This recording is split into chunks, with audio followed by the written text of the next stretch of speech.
लोग कहते हैं कि किसान गरीब होते हैं, लेकिन जो वीडियो मैं आज आपको दिखा रहा हूँ, ये वीडियो से आप समझ जाएंगे कि किसान को अन्नदाता क्यों कहा जाता है। किसान किसी भी व्यक्ति के लिए क्यों महत्वपूर्ण है। हम आज जहाँ मौजूद हैं, ये क्षेत्र है हाथीदह के पास हम हैं और खेत की बात करें तो हम लोग मोकामा टाल क्षेत्र में हैं और बगीचा है। यहाँ आम का ये बगीचा है, साथ में शिमल का यहाँ बहुत सारे पेड़ हैं, साथ ही सरसों का आगे खेत है और खेसारी जो टाल में है उस खेसारी के टाल में मटर भी है साथ में। इन सभी खेतों के बीच में जो आज यहाँ पे हम मौजूद हैं, यहाँ हमारे मित्र अरविंद जी जो भगवानपुर के रहने वाले हैं, बेगूसराय के, वो यहाँ पे मधुमक्खी पालन कई वर्षों से कर रहे हैं और यहाँ भी आप मधुमक्खियों का ढेर सारा यहाँ पे बॉक्स देख सकते हैं। तो जो नेचुरल शहद है, जो प्राकृतिक शहद है, वो प्राकृतिक शहद आपको हमेशा किसान से ही मिलेगा। लोग डरते भी हैं मधुमक्खियों से, लेकिन देखिए, हम सेफ्टी के लिए मैं बता दूं कि जाली का मास्क होता है जो आप देख सकते हैं, हमारे भाई पहने हुए भी हैं।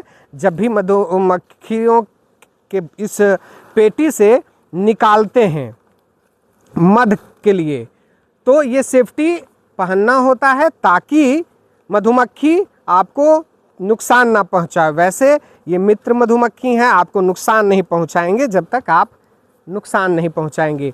अरविंद जी से सीधे बात करते हैं और जानते हैं, आप जो बाज़ार में खा रहे हैं, अरविंद जी, बाज़ार में जो लोग खा रहे हैं शहद, चाहे वो किसी भी कंपनियों का हो, और जो यहाँ सीधे आप अभी निकाल रहे हैं, दोनों में क्या भिन्नता है? ऐसा है कि ये जो मधुमक्खियाँ शहद कलेक्ट करती है, डायरेक्ट ये फसल से लाती है। कई तरह का पुष्प होता है, सरसों का, सहजन का, शिमल का, आम का, तो उस पुष्प से जो है ये शहद को कलेक्ट करके लाती है। बाज़ार में आजकल शुद्ध शहद के नाम पर कई कंपनियां जो है नकली शहद बना के केमिकल से बेच रही है। तो हम कह सकते हैं कि यह जो मधुमक्खियों के द्वारा जो शहद इकट्ठा किया जाता है, ये शुद्ध नेचुरल शहद है। इसकी गुणवत्ता जो है बहुत ही उच्च क्वालिटी की है। कितने तरह का अभी शहद आप निकाल रहे हैं जो आपके पास उपलब्ध हैं? शहद अपना जो ये बसंत ऋतु का समय है, तो इसमें जो है जैसे सरसों का शहद अपने पास उपलब्ध रहता है। सरसों के बाद जो है आपको ये मटर, खेसारी टाल के एरिया में जो है उपलब्ध रहता है। इसके साथ साथ जो है अभी सहजन, शिमल, शीशम, इस तरह से कई शीशम में भी फूल होते हैं, उसके भी ये पराग लेते हैं। जी, शीशम में फूल होते हैं, उससे भी ये नेक्टर कलेक्ट करके और शहद बनाती है। अब हम लोग थोड़ा सा औषधीय गुण में आ जाते हैं। जिस तरह से आप कह सकते हैं कि सहजन में जिस तरह से प्राकृतिक गुण है, और कहा गया है सहजन को सुपर फूड नाम दिया गया है पूरे विश्व में उसको। उसी तरह आप देखेंगे कि डायबिटीज के पेशेंट हो या फिर आप देखेंगे कि बीपी के पेशेंट हो, सभी पेशेंट में कहा गया है कि जो सहजन है, सीम जो है, जो आप शीशम की जिक्र कर रहे हैं, शीशम भी उसको फायदा पहुंचाता है। यानी ये जो शहद लोग खाएंगे तो हम कह सकते हैं कि उन लोगों के लिए, खास करके मैं शुगर पेशेंट की बात कर रहा हूं, वो डरते हैं खाने से, क्या उनको ये खाना चाहिए? खास करके शुगर पेशेंट वाले, बीपी जिनका है, उनके लिए जो है यह सहजन का जो है शहद बहुत ही फायदेमंद है। क्योंकि सहजन जो है एंटीबायोटिक गुणों से भरपूर है। उसमें उसका पत्ती से लेके फूल फल, हाँ, उसमें माने प्रचुर मात्रा में एंटीबायोटिक रहता है, जिसके कारण रोग प्रतिरोधक क्षमता को बढ़ाता है सहजन। जी। तो उसी तरह उसके जब पत्ती फूल फल में उतने सारे गुण हैं, तो उसका शहद अगर मधुमक्खियाँ इकट्ठा करती है तो शहद में भी उतना ही गुण होगा। तो इसलिए खास करके जिनको डायबिटीज है, जिनको शुगर, ये बीपी की बीमारी है, ब्लड प्रेशर जिनको लो हाई होते रहता है, उनके लिए सहजन का शहद बहुत ही महत्वपूर्ण है। और ऐसे तो कहा जाता है कि शीशम भी जी। अपने आप में औषधीय गुणों से भरपूर है। जी जी बिल्कुल। तो सहजन और ये शीशम जी। का जो पीरियड होता है फूल खिलने का, वो एक ही टाइमिंग है, बसंत में ही दोनों, और एक ही समय में वो दोनों खिलता है। तो इसीलिए सहजन और ये शीशम का शहद मिलने से, और सासा सीमल, जी हाँ, उसमें भी औषधीय गुण है। बिल्कुल। तो ये तीनों शहद जब एक साथ मिलते हैं आपस में, तो उसका और भी गुणवत्ता कई गुना बढ़ जाता है। इसीलिए मार्केट में इस शहद का मूल्य भी अधिक है अन्य शहद के अपेक्षा। क्या आपको लगता है, चलते चलते हम लोग जहाँ निकल रहा है वहाँ भी आपको दिखाते हैं, यहाँ से पेटी से निकाला जा रहा है एक एक बॉक्स को, और हम लोग वहाँ पे निकाला जा रहा है शहद, वो भी हम आपको दिखाएंगे।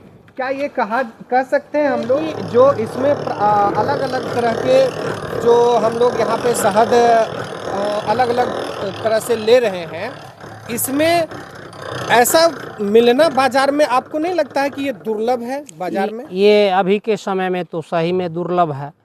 अभी आपको सारे पराग लेकर के वो अलग अलग, यानी मल्टी विटामिन्स आप कह सकते हैं कि ये शहद है, ये कोई एक को आप डिफाइन नहीं कर सकते हैं। जी नहीं, ये जितने भी कंपनियां शहद बनाती है तो उसका कोई फिक्स नहीं है कि वो किस फूल का, किस पुष्प रस का शहद वो है। बिल्कुल। ये पारदर्शिता वो बरत नहीं नहीं आई है सकते। कहीं। ये पारदर्शिता अगर है तो किसान के पास ही है।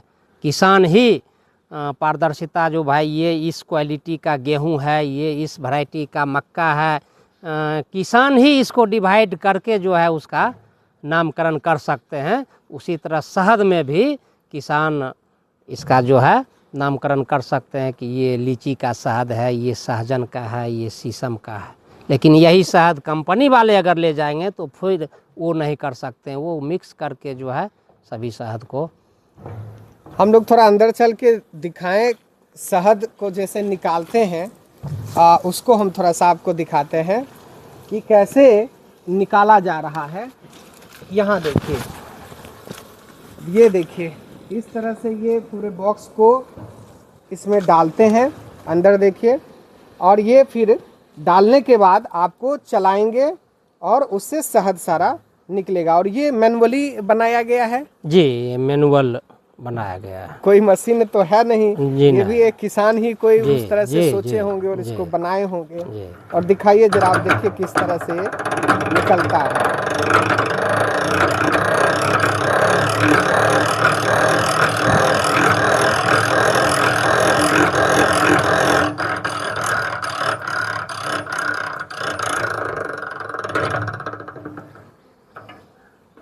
निकल गया जी, ये देखिए, ये सारा शहद निकल गया, पूरा खाली हो गया। ये देखिए, पूरा नेचुरल।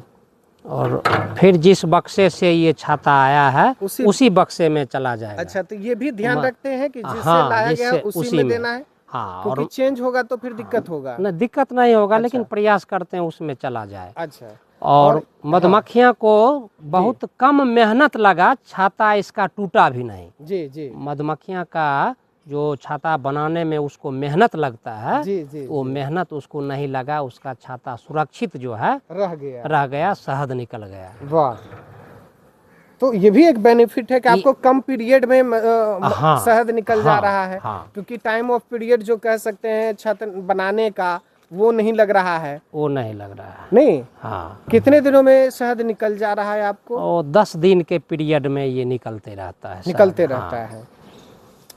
इसकी हम बात करें, ये जो निकल रहा है, क्या बोलते हैं इसको, मैं भूल रहा हूँ इसे। ये मोम। इस मोम का बाजार में एक अलग कीमत है। जी सौंदर्यीकरण में सुनते हैं कि इसका बहुत प्रयोग जी। है, ब्यूटी सारे क्रीमों में इसका प्रयोग किया जाता है। तो शहद अलग निकल गया और इधर दिखाइए, अब देखिए यहाँ मोम ये निकल गया, इस मोम को ये अलग कर दिए। मोम अलग से बिकेगा, जो ब्यूटी सारे जितने भी बड़े बड़े ब्रांड हैं, जितनी भी बड़ी बड़ी कंपनियां हैं, वो ब्यूटी में इसका प्रयोग करती है, सौंदर्यीकरण में इस मोम का प्रयोग होता है। किसान कहते हैं कि गरीब है। आप जैसा आंकड़ा बता रहे थे, एक पीरियड में कितना आप शहद निकाल ले रहे हैं? 10 दिन के पीरियड में लगभग 3 से 4 क्विंटल शहद निकलता है। निकल कितने जी। पेटी पे? ये 100 पेटी पे, 100 100 पेटी पे। कॉलोनी पे। तो इस हिसाब से 10 दिन के पीरियड में बसंत ऋतु का जो है 3 महीने का पीरियड होता है, जी। तो 3 महीने हम लोग शहद कलेक्ट करते हैं।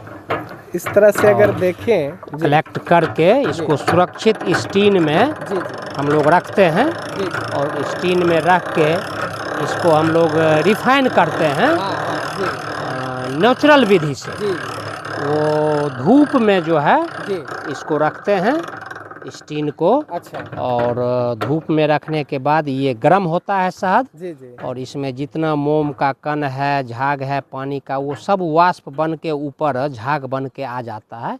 फिर इसको हम लोग फिल्टर करके छान के तब पैकिंग करते हैं अच्छा नेचुरल विधि से। नेचुरल विधि से, नेचुरल विधि यानी से कोई प्रोसेस नहीं कोई है। प्रोसेस नहीं।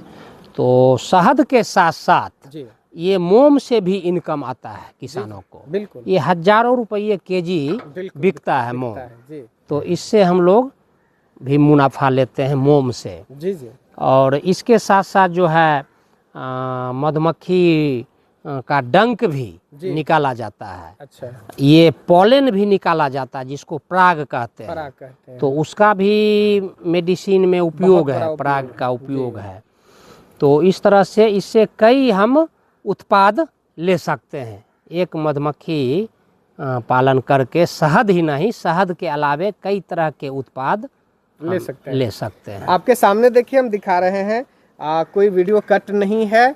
ये टीना देखिए आपके सामने, 2 टीना भरा हुआ है, तीसरे टीने में अब डाला जाएगा, निकल रहा है, फिर इसको छान करके निकालेंगे। आगे हम लोग बात करते हैं